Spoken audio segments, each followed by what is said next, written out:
Hey, okay, everybody. Now, let's talk about death.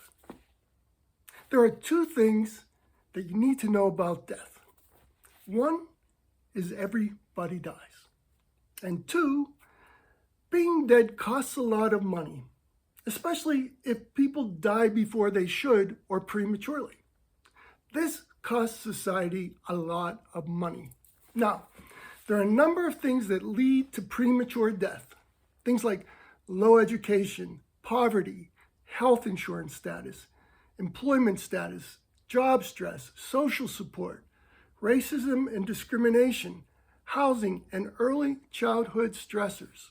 Now, these words are being disappeared from society every day. Hey, who could have known Noah Webster was gay? But these societal factors of premature death are not disappearing. They're becoming more and more part of our reality each and every day. Okay, so let's just pick one disease that people in the United States are dying of prematurely. Heart disease. Heart disease was the leading cause of death for men and women in 2022. And 1 out of every 5 deaths in the U.S. is due to heart disease. Now let's look at some numbers. Heart disease cost $252 billion from 2019 to 2020. This includes the cost of healthcare, medicine, and check this out.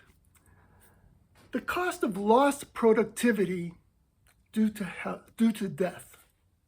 You know why? Because dead people do not pay taxes, and dead people do not buy a lot of stuff on Black Friday.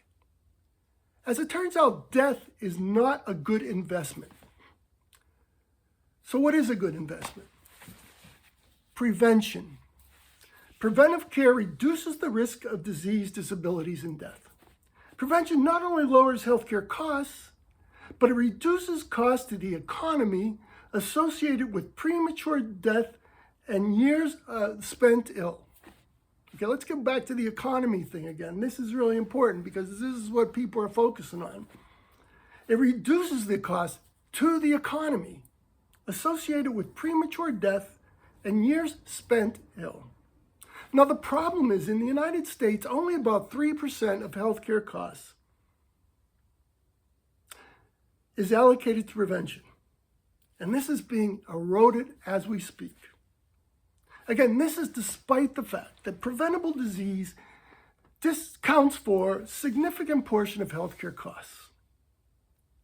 Okay, let's put premature death and prevention into perspective. Now, here's some more numbers.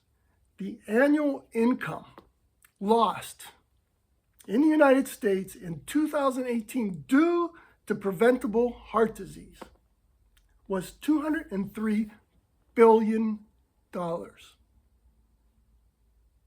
Income lost due to preventable heart disease. Now, $203 billion did not make it into the economy for more people to buy more stuff.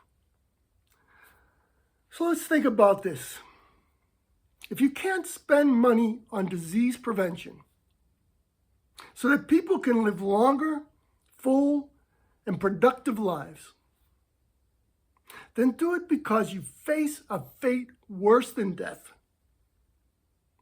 losing money. A huge amount of money, like no one has ever seen before. Yeah, okay, thanks.